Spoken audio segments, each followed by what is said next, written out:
Welcome students to the update video. The purpose of this video is to add some important concepts from the new materials for this year. There are 2 new materials in English, and I will bring out what I think are the most important concepts in those 2 materials. And then I'm going to talk about what I think are the most important concepts in 2 of the Spanish materials. Now, I do want to say that I recognize that you have had a fire hose of information already this week, but I still think it's important to give these to you. And of course, since you are reading the English materials, you may actually pull more out of them than I'm giving you right now, but I just want to give you what I think is most important. So, Piles is very concerned about real empowerment.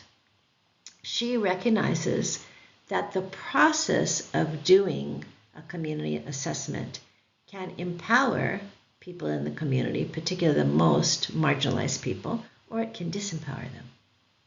And she looks in some detail at the interaction between research professionals and people in a community doing a community assessment. And she looks at how you can include outside professionals in a way that completely empowers the community. Now, we have an added level of complexity in the work we do because we are not just thinking about professional organizers or researchers and the people who live in a community. We are a church or a ministry that is embedded in that community. So some churches are completely of the community. They're made up of local neighbors. They're churches of poor people led by poor people. Other churches are in a community, but the people are primarily professionals from outside. So obviously, each of those kinds of churches has and of course you can be anywhere in between, has a very different relationship to these processes. So I think what's most important for us as we read Piles is to understand that the goal is ultimately to work with people in the community, particularly those who are most marginalized, as fully as possible on every level of the assessment process, which will probably not be possible the first time that we do an assessment. Remember that an assessment is not done once for all time. It's an ongoing process. And so maybe the first time you do an assessment, it's primarily people in the church who are out there talking to other people in the community. But as you go on and as more and more people and organizations and churches of the poor in the community you're working with join you and you join them, the more that's going to be a process that is communally owned. So think a little bit about what Piles is saying and how applicable it is to your situation. So Sen, you may notice that she talks about this process of cutting issues in the context of conflict. I do not always assume conflict. There are people in power who are willing to share power, and there are people in power that are not, and there are situations where you can cooperate, and there are situations where you need to confront. But I do think it is important to lift up that at least sometimes there are people who are blocking your achievement of the objectives that you have identified. And then you need to be honest about that. And you need to think about what you're going to do about that. So she talks about in every issue that you need to identify the target. Now, I don't like the word target because what do you do with the target? You shoot it. It does not create a relationship of collaboration, even if that's possible to think of someone as a target. But her essential point there is that there are pivotal decision makers that can open the door for the achievement of your objectives or can block it. And that you really need to recognize who are those pivotal decision makers and what do they need and what kind of power do they have in relationship to other powers in the community and who influences them, and how do you have a very clear plan of how you're going to get a pivotal decision maker to respond positively to your objectives. We're going to talk a lot more about that during the strategy sessions, which are next week and the week after. But even in the assessment process, you need to think about that. You need to think about the feasibility of a particular issue in relationship to the pivotal decision makers. Then Sen also talks quite a bit about strategic demands, that she gives you the list, which Piles also does, that the Midwestern Academy developed for how criteria for an issue. It's a useful list.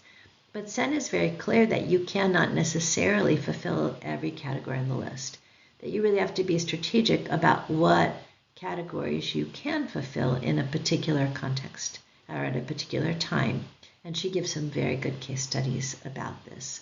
Lastly, she makes a useful distinction between what we call procedural demands and substantive demands, that a procedural demand is an objective that will take you into a position where then you can make real change. So a procedural demand would be, for example, that we want regular meetings between the community and the police chief. So that, that's hard enough to get. And if you get that, that's going to advance changes in the way that laws are enforced. But your first step is the procedural objective. So that's important to be aware of when you're cutting an issue. Now, Amezcua is a sociologist, as I mentioned, from Latin America. And she has a Latin American perspective. So she lifts up the question of popular education and social movements, so that you're not just looking, when you're trying to develop an issue, you're not just in a context where there are other churches and other organizations. In her context, you're in a context where the majority of the people are desperately poor and intentionally excluded from any form of voice of power. And in that context, and I do want to say that if you're in a country, if you're in North America, if you're in Western Europe, that you are in contexts which are significantly different than the global South and the global East. If you are in the global South or the global East, what Amezcua is saying will be very relevant to you. And even if you're not, we often do not face in the North and West of the world, we do not face the degree to which people are desperately poor and excluded from voice or power in our communities. So these are useful points that Amezcua is raising for all of us, and more useful for some of us than others of us. Even in a class where our dominant language here is, our language that we're using together is English, not our dominant language. So part of what she points out is if the poor and marginalized are going to lead, that they need education. And that there is a form of doing education called popular education, developed originally by Paulo Freire, but there's a very broad and deep school of popular education at this point that educates poor and marginalized people to lead change processes in a way that in itself empowers them. So that's her first point, and that's a point for us to pay attention to. The second point that she lifts up is that there are not only organizations, there are social movements. And that as we're thinking about who we're in coalition with, we need to not only notice other churches or organizations that we could work with, or coalitions that are formed, what she would call redes, networks, but we actually need to look at where there's movements going on. And I talk about that around Kairos, of course. But I think that quite often churches don't even recognize that that's a possibility, that when there's a social movement going on, that we could find a way to work with that movement and to find our place in it. Lastly, she's very aware in the Latin American context of the gifts brought by indigenous cultures and movements, which is, again, something that we might not think about, certainly in the United States, even in other countries who are in the global North and West. But indigenous cultures and movements do exist and have something to say to not only what our objectives are, but even how we decide them. So Gustavo Gutierrez sees the big picture. And of course, Piles also talks about how and so does Sen, how do we integrate the bigger picture of the change we'd like to see with the immediate objectives and even the immediate problems in our communities. But Gustavo Gutierrez makes a very close connection between that big picture and what it means to work for change in our local communities. So, first of all, he names that as we try to create change, we are struggling with postmodernism. And he says that in postmodernism, there's a fragmentation of religions, some of which are religions, and some of which are other kinds of religions, and some of which are forms of religions like the prosperity gospel that have another Christ in many ways. So he's just saying we have this multiplicity of belief and value systems, and that what tends to happen in that fragmentation is that individuals, particularly privileged individuals who don't have to deal with certain kinds of issues if they don't want to, that it's very easy for them to become disconnected because they're focused on themselves as an individual, really swimming in a sea of great difference. And so it's very easy for them not to participate. And that's the challenge that we face in our communities. And I think that's true, and it's important to pay attention to.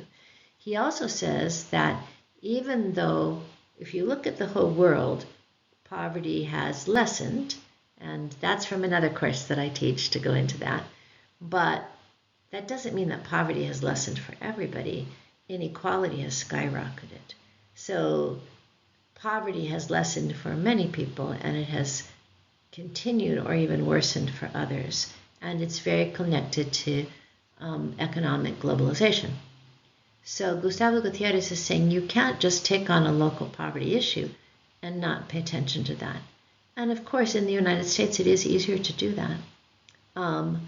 Although, for example, if we talk about issues of migration, the intensity of migration right now has everything to do with what we call surplus people, which is a global economic phenomena, and global warming, which is a global economic phenomena.